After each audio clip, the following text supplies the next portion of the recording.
देखिए, खबरों का गुरु के साथ हमारी ये खास रिपोर्ट। आज हम एक महत्वपूर्ण विषय के बारे में बताने जा रहे हैं जो जरूरतमंद गरीब बच्चों की शिक्षा के लिए भारत सरकार में पूर्व प्रधानमंत्री डॉक्टर मनमोहन सिंह की सरकार के द्वारा बनाया गया था, जिसे हम शिक्षा का अधिकार कहते हैं। लेकिन देखिए, आज की मोदी सरकार में इस शिक्षा का अधिकार का क्या हाल है। आगे हम उन जरूरतमंद बच्चों की शिक्षा के अधिकार के विषय में बहुत कुछ बताने जा रहे हैं। इस अधिनियम को प्रदेश सरकार तोड़ मरोड़ कर निजी स्कूलों को लाभ पहुंचाने का काम कर रही है। जी हां, हमने इस विषय पर कई प्रकार की कमियों को ऑनलाइन पोर्टल में देखा है और साथ ही उन उद्योगपतियों के बड़े स्कूलों में स्टिंग कर यह पुख्ता जानकारी भी हासिल की है कि किस तरीके से शिक्षा विभाग की मदद लेकर जरूरतमंद बच्चों को इस अधिकार से वंचित किया जा रहा है। बाद में किस तरीके से इन उद्योगपतियों के स्कूल मालिकों को लाभ पहुंचाने का कार्य किया जा रहा है। साथ ही शिक्षा का अधिकार सिर्फ ऑनलाइन पोर्टल तक ही सीमित है। जरूरतमंद बच्चों को शिक्षा का अधिकार के तहत एडमिशन मिलेगा या नहीं, ये ऑनलाइन पोर्टल ही निर्धारित कर देता है। साथ ही इस भेदभाव में सहयोग देने का कार्य शिक्षा विभाग भी करता है, क्योंकि सही जानकारी देना शिक्षा विभाग का एक कर्तव्य बनता है, ताकि सही और जरूरतमंद गरीब बच्चों को शिक्षा का अधिकार का फायदा मिल सके। जो सरकार को यह सुनिश्चित कर बताएं कि किस तरीके से जरूरतमंद बच्चों को हम इस सुविधा का लाभ प्रदान कर सके। लेकिन यहाँ पर बड़े स्कूल के मालिक और शिक्षा विभाग के अधिकारी ही ऑनलाइन पोर्टल के सहारे सब कुछ तय कर रहे हैं कि किसे एडमिशन मिलेगा या किसे नहीं। कुल मिलाकर यह कहा जा सकता है कि ऑनलाइन पोर्टल के नियमों का लाभ उठाकर जरूरतमंद गरीब बच्चों से भेदभाव कर रहे हैं।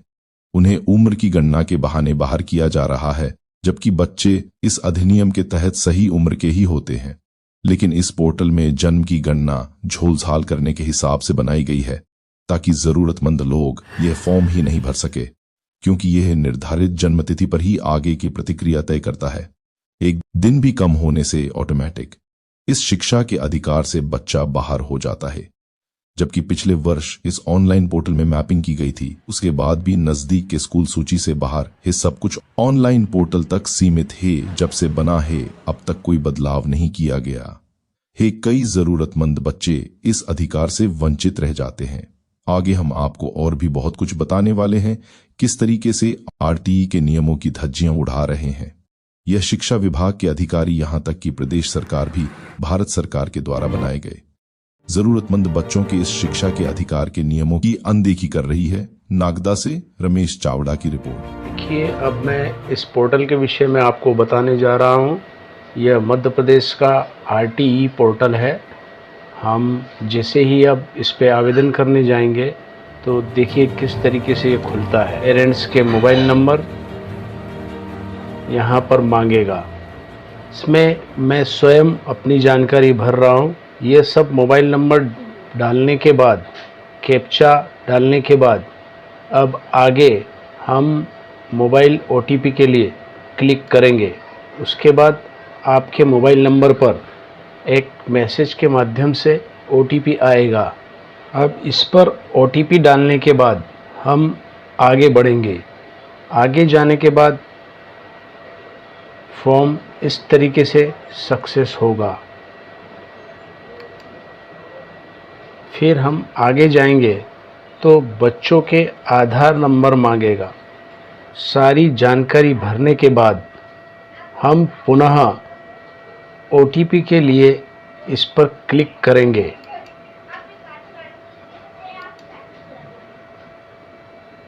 देखिए, यह ओटीपी के लिए, आधार ओटीपी के लिए मोबाइल पर मैसेज गया हुआ है। आगे हम इसे ओके करके आगे बढ़ेंगे। ओटीपी लिखने के बाद हम इस फॉर्म को आगे के लिए बढ़ाएंगे। तो देखिए, इस तरीके से यह फॉर्म में सक्सेस आएगा और यह फॉर्म आगे के लिए बढ़ेगा।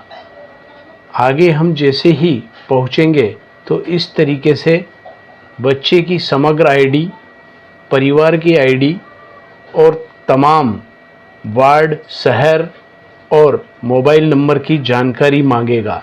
इस पोर्टल पे बताई गई सारी जानकारी भर दी है।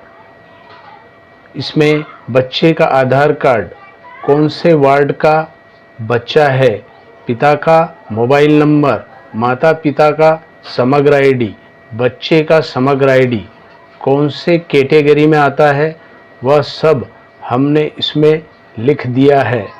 देखिए, हम अब बच्चे के प्रवेश के लिए आगे के लिए बढ़ेंगे। तो आप देखिए किस तरीके से इस पोर्टल में धांधली की गई है। अब हम इस बच्चे को इस पोर्टल के अनुसार कक्षा में प्रवेश दिलाने जा रहे हैं। देखिए, हम इस बच्चे को अगर KG1 में एडमिशन दिलाने के लिए क्लिक करते हैं तो आप देखिए इसमें एक वार्निंग आती है। इसमें लिखा हुआ है आपकी आयु 31 जुलाई 2026 की स्थिति में 5 वर्ष 8 माह 26 दिन है। कक्षा KG1 के लिए न्यूनतम आयु 4 से 5 वर्ष 6 माह है। देखिए, 2 माह के कारण इस बच्चे को इस फॉर्म में जगह नहीं मिल पा रही है। क्या यह RTE के नियम है? क्या यह भारत सरकार के नियम है? अगर हम गलत बोल रहे हैं तो आप दर्शकों खुद ही RTE के नियम पढ़िएगा, फिर आपको पता चलेगा कि हम अगर बोल रहे हैं वह सही बोल रहे हैं या गलत। अब हम आगे आपको इस पोर्टल में एक धांधली और दिखाने जा रहे हैं। अब पहले हमने आपको KG1 के लिए क्लिक करके दिखाया था। अब हम इस बच्चे को पहली क्लास में एडमिशन दिलाएंगे। देखिए, हमने जैसे ही पहली क्लास में क्लिक किया है तो वार्निंग में इस पोर्टल के अंदर क्या आता है, आपकी आयु 30 सितंबर 2026 की स्थिति में 5 वर्ष 10 माह 25 दिन है। कक्षा 1 में प्रवेश के लिए न्यूनतम आयु 6 से 7 वर्ष 6 माह है। बताइए, अगर इस तरीके की धांधली इस पोर्टल के अंदर चल रही है तो बच्चों को एडमिशन कैसे मिलेगा? दर्शकों, दरअसल इन्होंने खुद ने ही पोर्टल में खुद की उम्र निर्धारित कर दी है। तो बताइए किस तरीके से गरीब बच्चों को शिक्षा का अधिकार मिलेगा? अगर यह बच्चा पहली क्लास में भी बाहर हो जाता है तो इसकी उम्र तो ऐसे ही 1 साल घट गई है। जब इस पोर्टल में इस बच्चे की 1 साल की उम्र की वैल्यू नहीं है तो इन्होंने 2 माह के लिए सिर्फ 2 माह कम पढ़ने पर इस बच्चे को KG1 में एडमिशन क्यों नहीं दिया? देखिए, यह पूर्णतः पोर्टल शिक्षा विभाग और इन उद्योगपतियों के स्कूल को बचाने के लिए साठगांठ कर बनाया गया है ताकि यह बाद में इसी क्लास में इस बच्चे को एडमिशन देकर मोटी फीस ऐंठ सके। कुल मिला के यह शिक्षा माफियाओं के इशारे पर काम किया जा रहा है। धन्यवाद।